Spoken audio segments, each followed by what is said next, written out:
Usapan naman natin ang nautical charts. Ano ba yung pagkakaiba ng small scale chart sa large scale chart? At kung ano pa yung iba't ibang nautical charts na ginagamit natin sa pagnanavigate ng barko. Ang palatandaan ko dito sa large scale chart ay kabaliktaran. Kung large siya, small area lang yung nako-cover niya. Tapos ginagamit ito sa mga inshore navigation.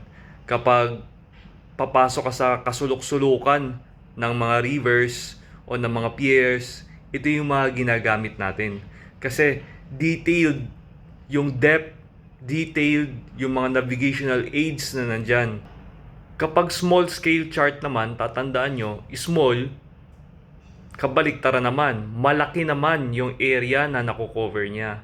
Pero, less detailed siya kumpara sa large scale chart.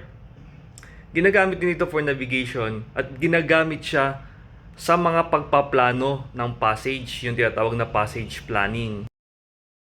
Ito naman yung iba't ibang klase ng scaling ng charts natin, no? Dapat makabisado nyo ito. So, sailing charts, nandiyan ang scale niya. General charts, meron din tinatawag na coastal charts and harbor charts. Kabisaduhin niyo yung mga scale niya kasi tinatanong yan sa board exam. Dapat maintindihan nyo at makabisado nyo.